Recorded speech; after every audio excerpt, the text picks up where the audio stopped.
कुछ लेके नहीं जाई।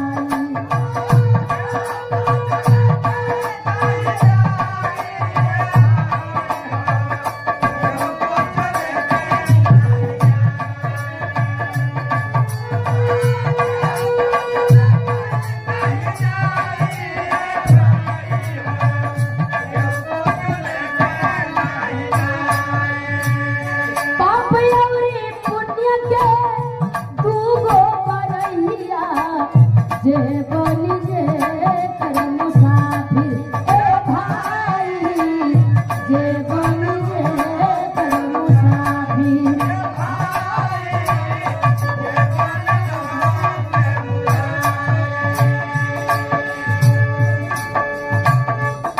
धर्मराज के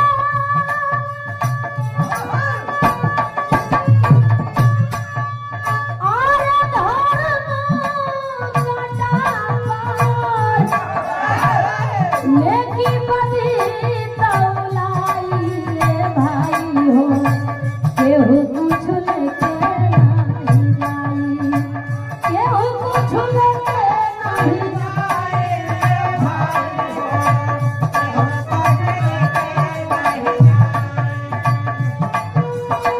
हसिक डोली चार कहानिया कहू पलना की चदरिया ए भाई, कहू पलना की चदरिया।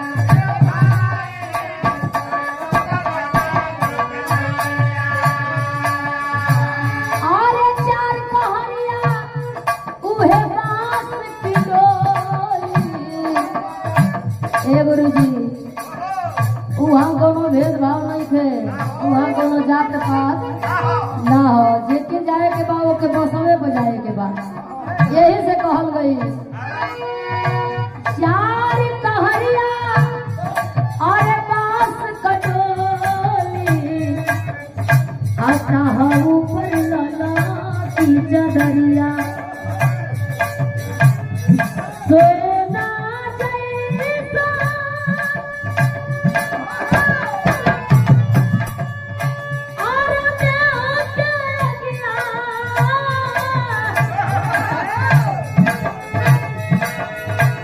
सोना जैसनी देह के लगिया देवा राख बनाई रे भाई हो।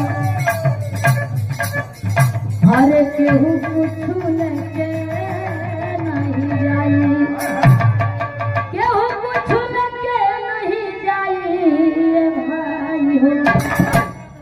तू और ढोलक थोड़ी बजाओ तुम ना, अरे चिलम जाई संगे तैया फूट जाई तब ना जानबो कि ढोलक हमार फूट गई।